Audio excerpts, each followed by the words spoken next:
The Gospel of Luke, chapter 9, verse 1. When Jesus had called the 12 together, he gave them power and authority to drive out all demons and to cure diseases. And he sent them out to preach the kingdom of God and to heal the sick. He told them, "Take nothing for the journey, no staff, no bag, no bread, no money, no extra tunic. Whatever house you enter, stay there until you leave that town. If people do not welcome you, shake the dust off your feet when you leave their town as a testimony against them." So they set out and went from village to village, preaching the gospel and healing people everywhere. Now Herod the Tetrarch heard about all that was going on, and he was perplexed, because some were saying that John had been raised from the dead, others that Elijah had appeared, and still others that one of the prophets of long ago had come back to life. But Herod said, "I beheaded John. Who then is this I hear about?" And he tried to see him. When the apostles returned, they reported to Jesus what they had done. Then he took them with him, and they withdrew by themselves to a town called Bethsaida. But the crowds learned about it and followed him. He welcomed them and spoke to them about the kingdom of God and healed those who needed healing. Late in the afternoon, the 12 came to him and said, "Send the crowd away so they can go to the surrounding villages and countryside and find food and lodging, because we are in a remote place here." He replied, "You give them something to eat." They answered, "Well, we only have 5 loaves of bread and 2 fish, unless we go and buy food for all this crowd." There's about 5,000 men there. But he said to his disciples, "Have them sit down in groups of about 50 each." The disciples did so, and everybody sat down. Taking the 5 loaves and the 2 fish and looking up to heaven, he gave thanks and broke them. Then he gave them to the disciples to set before the people. They all ate and were satisfied, and the disciples picked up 12 basketfuls of broken pieces that were left over. Once, when Jesus was praying in private and his disciples were with him, he asked them, "Who do the crowd say I am?" They replied, "Well, some say John the Baptist, others say Elijah, and still others that one of the prophets of long ago has come back to life." "But what about you?" he asked.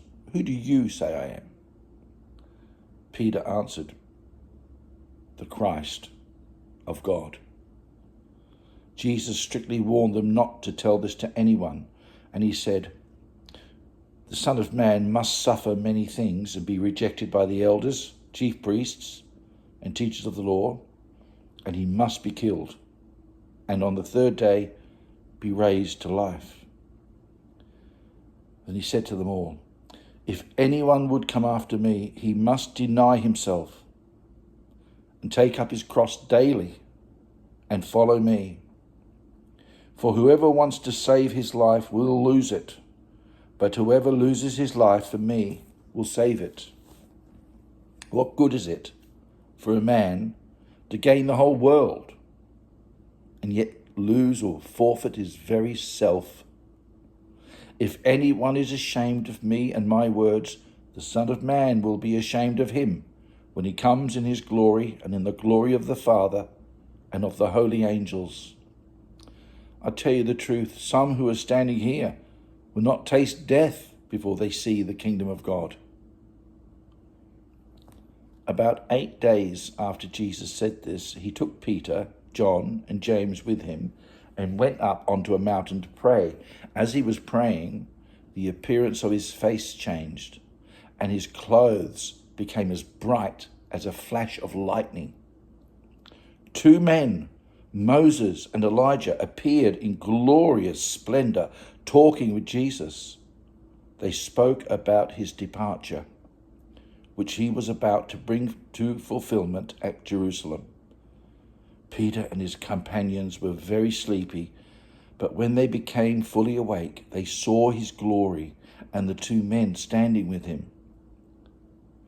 As the men were leaving Jesus, Peter said to him, "Master, it's good for us to be here. Let us put up 3 shelters, one for you and one for Moses and one for Elijah."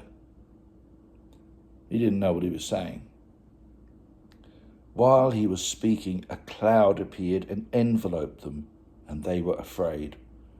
As they entered the cloud, a voice came from the cloud saying, "This is my son, whom I have chosen. Listen to him." When the voice had spoken, they found that Jesus was alone. The disciples kept this to themselves and told no one at that time what they had seen.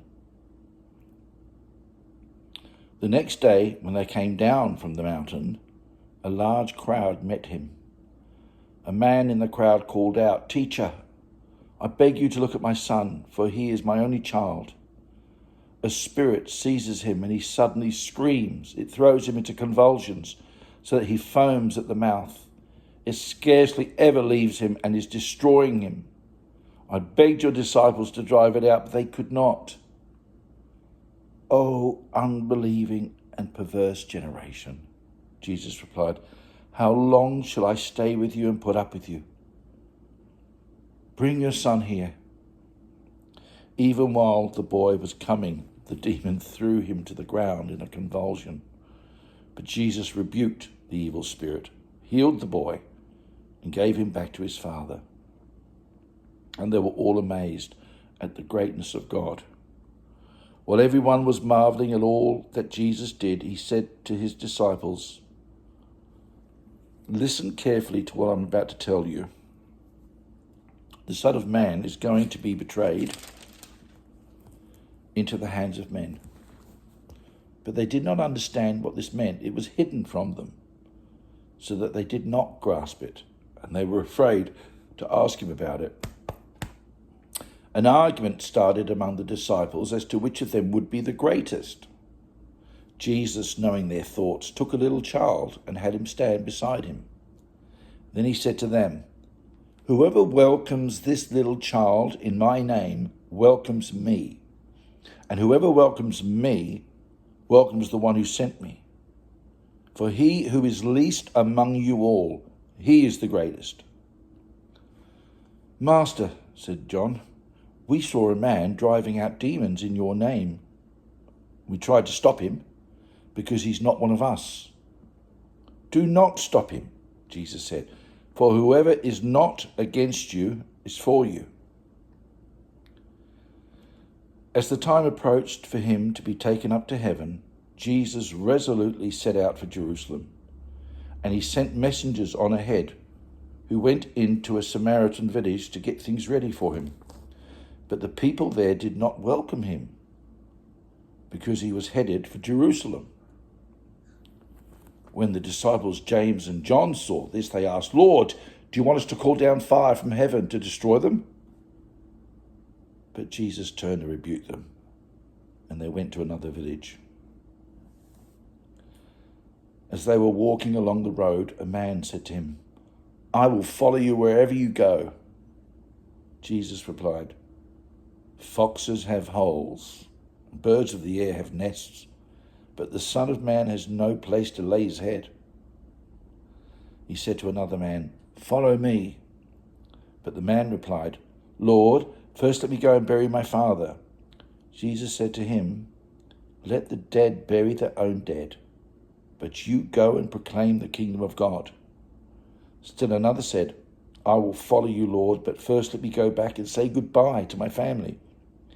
Jesus replied, "No one who puts his hand to the plough and looks back is fit for the service in the kingdom of God." Luke chapter 9.